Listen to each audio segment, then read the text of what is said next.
আসসালামু আলাইকুম বন্ধুরা, কেমন আছেন আপনারা? বরকত এগ্রো অ্যান্ড ফিশারিজের পক্ষ থেকে আপনাদের স্বাগতম। আমরা আজকে আবারও যাইতেছি পুকুর পাড়ে ফিশারিতে, আরও কিছু গাছ লাগাবো। আগে দুদিন তো দেখছেন পেঁপে গাছ, কদু গাছ লাগাইছি। আজকে যাচ্ছি চাল কুমড়া গাছ লাগাইতে। আজকে কিছু চাল কুমড়া গাছ রোপণ করব। 10-15টা চারার মতো আজকে রোপণ করব। সাথে কিছু প্রাকৃতিকভাবে আমাদের পুকুর পাড়েই জন্মেছিল করলার চারা, সেইগুলো উঠেও লাগাই দিব। এর সাথে সাথে আরও কিছু চারা দিব, সেইগুলো দেখুন আব্বা লাগাইতেছে খুব সুন্দর করে। একেবারে গাছের গোড়ার পশলা পর্যন্ত মাটি দেওয়া বা পশলার উপরে ওঠা যাবে না, যাতে পশলার উপরে না ওঠে, তাহলে কিন্তু গাছ পচে যাওয়ার সম্ভাবনা থাকবে। আর এখন গাছ লাগানোর সময়, এখন বৃষ্টি হচ্ছে হালকা হালকা, এখন গাছ লাগানোর সময় প্রচুর বাতাস হচ্ছে, প্রচুর বাতাস। দেখেন গাছ দিয়ে রাখা যাচ্ছে না, প্রচুর বাতাস। সেইভাবেই আপা লাগাইতেছে আর আমি ভিডিও করতেছি। আমিও একটা গাছ নিজে নিজে লাগাইছি, এটা দেখতে পাবেন আপনারা।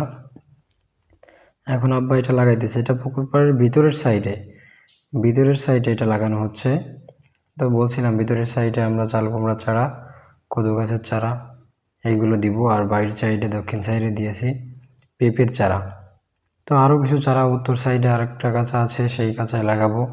এখন এখানে কিছু আগাছা হয়েছে গাছের নিচে, সেগুলো আব্বা পরিষ্কার করে দিল। সাইডে এখন আবার গাছ লাগানো শুরু করছে।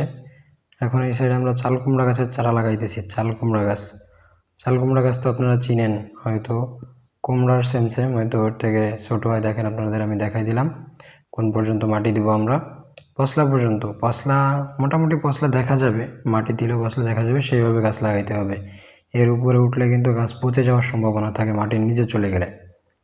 আপনারা গাছকে বেশি মাটির নিচে দিবেন না, উপরেই রাখবেন। আর মাটিটা সুন্দর করে একটু বেশি গর্ত করে দিবেন, যাতে শিকড়টা দিতে সুবিধা হয়।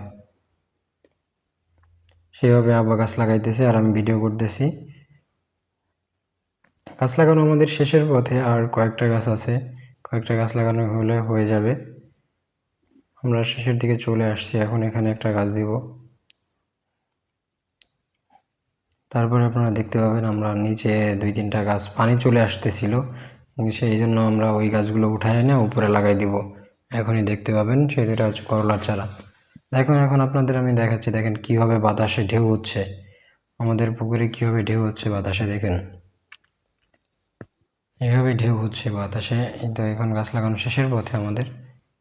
এখন এই দেখুন প্রাকৃতিকভাবে হয়েছে, এটা আমরা বীজ ফেলাই দেয়, এটা এমনিতেই হয়েছে গাছায়। সেটা উঠে আমার হাতে দিছি, যে একটা আমার হাতে, আরেকটা আব্বা উঠে আনছে, আরও একটা আছে ওই সাইডে। সো আমরা সবগুলো উঠে এনে এই সাইডে লাগাই দিছি, যে সাইডে আমরা মাচা তৈরি করব। বাঁশ কিনে আনছিলাম, আপনারা জানেনই। এখন ওই বাড়িতে মাচা দিব, ওইটা আপনাদের দেখাবো মাচা তৈরি করেও।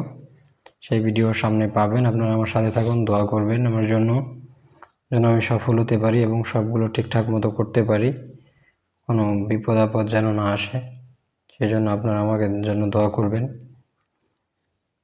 আর আপনারাও ভালো থাকবেন, আশা করি আপনাদের জন্য আমি দোয়া করব, আমার পাশে থাকবেন, সাপোর্ট করবেন। ওকে বন্ধুরা, আসসালামু আলাইকুম। আপনারাও ভালো থাকবেন, সুস্থ থাকবেন।